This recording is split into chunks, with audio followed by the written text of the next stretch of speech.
ఇక్కడ ఎదురుదాడి చేసింది ఎవరు? ఓకే. తప్పుడు కేసులు పెట్టించి అవును. బలవంతంగా చేసి అతన్ని బెదిరించి కిడ్నాప్ చేసి ఏది సీడీ కూడా ఇచ్చి ఎవిడిమెంట్ కూడా ఇచ్చి జడ్జి గారి దగ్గరికి చేయించింది ఎవరు? వాళ్ళు ఓపెన్ చేశారు బుక్. మా బుక్కే ఓపెన్ కాలేదు. షాక్ అయిన కరెంట్ షాక్ అయిన కాయలాగా తయారైన పరిస్థితి మా ప్రభుత్వం అండి. అదేంటి ఇంత షాక్ ఇలా జరిగింది మనకు తెలియలేదు. ఎవరు చేశారు ఇది అని మా ప్రభుత్వం ఎత్తుకోవాల్సిన పరిస్థితి. రెడ్ బుక్ ఓపెన్ ఇలా ఉండదండి. 2 నెలలు 3 నెలలు ఎత్తి ఆ కొద్ది జగన్మోహన్ రెడ్డి గారు ఎత్తి కొట్టేసేవారు కదా. రాత్రి ఎఫ్ఐఆర్ పెట్టి రాత్రికి చంద్రబాబు నాయుడు గారిని ఏ రకంగా లోపల వాళ్ళ వంశీ గారిని వీళ్ళందరూ ఎఫ్ఐఆర్ కూడా పేరు లేకుండా ఓపెన్ చేశారు. Okay sir. Green book blue book వాళ్ళు ఓపెన్ చేశారండి. Okay okay okay okay. ఒకసారి మన శివపార్వతి గారు గుడ్ మార్నింగ్ అండి. ఏంటి మరి ఇప్పుడు వల్లభనేని వంశీ గారిని అరెస్ట్ చేశారు. సో వైసీపీకి సంబంధించిన నాయకులేమో ఇది కక్ష సాధింపు అంటున్నారు. పెద్దిరెడ్డి రవికిరణ్ గారు మాట్లాడారు. ఇది ఏమో ఇప్పటికిప్పుడు రాత్రి పెట్టినటువంటి కేసు కాదు, పాత కేసే. సో ఆల్రెడీ దాని మీద అరెస్టులు జరిగిపోయింది. సో ఈయన కూడా అందులో అక్యూజ్డ్, ఆయన అరెస్ట్ చేశారు. దీంతోపాటు కంప్లైంట్ని బెదిరించారు అనేటటువంటి అంశం కూడా ఇక్కడ ప్రముఖంగా ఉంది. ఏమంటారు శివపార్వతి గారు? ముందుగా రాజుగారు మీకు ప్యానెల్లో ఉన్న సభ్యులకి వీక్షకులకి గుడ్ మార్నింగ్ అండి. ఇందాక రవికిరణ్ గారు చాలా క్లియర్ గా అనలైజ్ చేశారు. కేసు ఎక్కడ స్టార్ట్ అయింది, ఎట్లాగా హియరింగ్ ఏ దశలో ఉంది, ఎప్పుడు ఈ డ్రామా బయటకు వచ్చింది అని.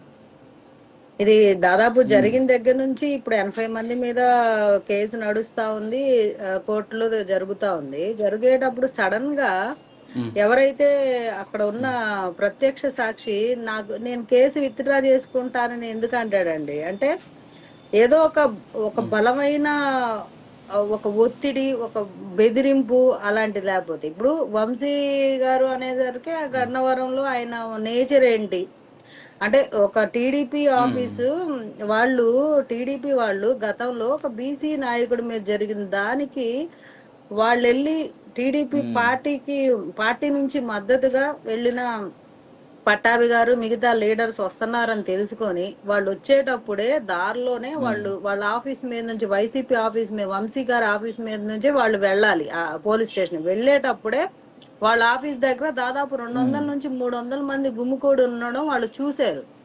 ఏంటంటే ఇంతమంది జనాలు ఉన్నారని పోలీస్ స్టేషన్ లో పోలీసులను అడిగితే ఏం లేదండి, ఆ రోజు ఉన్న పోలీస్ యంత్రాంగం కూడా కంప్లీట్ గా వైసీపీకి చాలా అంటే ఏంటంటే వైసీపీకి దాసోహం అయి పనిచేసింది. అలాగా పోలీసులు కూడా అసలు వదిలేసే పరిస్థితి. ఇంతమంది ఒకేసారి వివాదాస్పదంగా రాళ్ళు, కర్రలు అట్లా మారణాయుధాలతో ఒక చోట గుమ్మికూడితే పోలీసు యంత్రాంగం చూసి వదిలేసిందంటే అర్థం ఏంటి?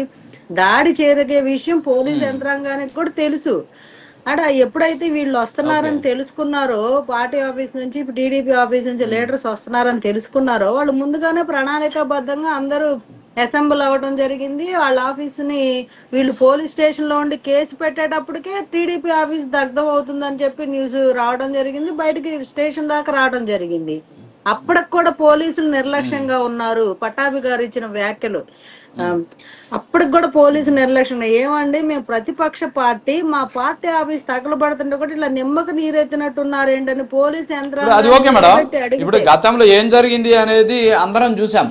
సో ఇప్పుడు దాని మీద మనం పోస్ట్ మార్టం అవసరం లేదు. ఇప్పుడు నేను సూటిగా మిమ్మల్ని అడుగుతున్న ప్రశ్న ఏంటంటే, ఇప్పుడు ఏంటి, ఇప్పుడు వంశీ గారిని ఒక సామాజిక వర్గం కాపాడుతుంది, వంశీని అరెస్ట్ చేయరు, వంశీతో ఒక మంత్రి ఆల్రెడీ లోపాయకార ఒప్పందం పెట్టుకున్నాడు, తెలంగాణలో ఆ మంత్రితోటి మంచి సత్సంబంధాలు కలిగి ఉన్నాడు, సో ఇంకా అరెస్ట్ ఉండకపోవచ్చు, సో వంశీ సేఫ్ అని చెప్పి చాలామంది ప్రచారం కూడా చేసినటువంటి పరిస్థితి. అయితే ఈరోజు మనం సిచ్యువేషన్ చూస్తూ ఉన్నాం, వంశీని అరెస్ట్ చేశారు, నెక్స్ట్ అరెస్ట్లు ఉండబోతున్నాయా? చాలా మంది ఉన్నారు బహుశా మీ లిస్ట్ లో. ఏమైపోయిందంటే అండి, ఈ అరెస్టులు ఇవన్నీ ప్రాసెస్ ప్రకారం జరగాలి తప్పితే కక్షపూరితంగా చేయకూడదు. ఆల్రెడీ కేసు నడుస్తుంది. కేసు నడిచేటప్పుడు ఎంక్వైరీలో ఆ కేసు అది త్వరితగతిన అవుతా ఉంటది. అయ్యే భాగంలో అరెస్టులు ఉంటాయి. నిరూపణలు అయినప్పుడు వాళ్ళు అరెస్టులు చేయడం జరుగుతుంది. ఆయన ముద్దాయిగా ఉన్నాడు కదా, మెయిన్ ఆయనే కదా సూత్రధారి.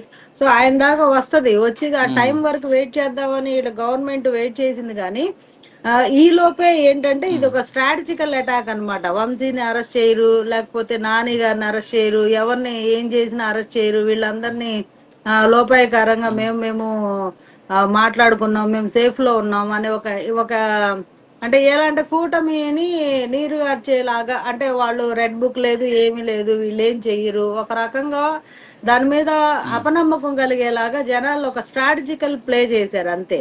ఇది నిజం కాదు, స్ట్రాటజికల్ గా జనాన్ని ప్రిపేర్ చేయడం అనమాట ఇది. వీళ్ళే నిజమే ఇప్పుడు ఒకవేళ అరెస్ట్ లేట్ అయింది అనుకో, అవును వచ్చిన ఆ అపోహలు నిజమే అయి ఉండొచ్చు, ఎందుకు అరెస్ట్ చేయట్లేదు అని జనాల్లో ఒక క్వశ్చన్ వచ్చింది.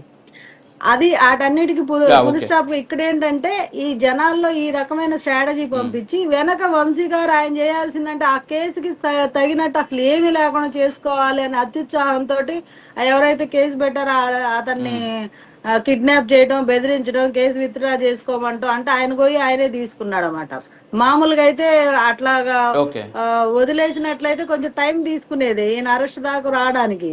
కాకపోతే ఈయన అత్యుత్సాహంతో కొంచెం అసలే కేసు లేకుండా చేసుకోవాలి అనే ఒక దురుద్దేశంతో అతన్ని కిడ్నాప్ చేసి ఏదో చేద్దామని ప్రయత్నం చేశాడు కాబట్టి అది ఇంకా కొంచెం వేగవంతంగా అది బయటికి కిడ్నాప్ అని తెలియటం, ఎంక్వైరీలో కిడ్నాప్ చేసి అతన్ని బంధిస్తే వైజాగ్ లో అతన్ని పోలీసు రిస్క్ చేసి కాపాడటం, ఇవన్నీ దానివల్ల ఎవరు కిడ్నాప్ చేశారంటే మొత్తం ఆయన దగ్గరికి వెళ్ళి ఆగేళ్ళు. సో వెంటనే అరెస్ట్ చేయాల్సిన పరిస్థితి వచ్చింది. ఇప్పుడు 1కి 2 కేసులు అయిపోయినాయి అనమాట ఆయన ఉత్సాహంతో.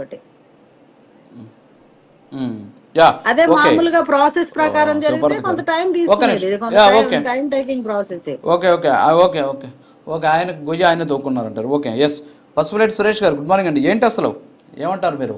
సో చూసాం మనం, మరి టీడీపీ ఆఫీస్ మీద దాడి జరిగినటువంటి సందర్భాలు మనం చూసాం. ఈరోజు చట్టం తన పని తాను చేసుకుపోతూ ఉంటే మీ పార్టీ ఏమో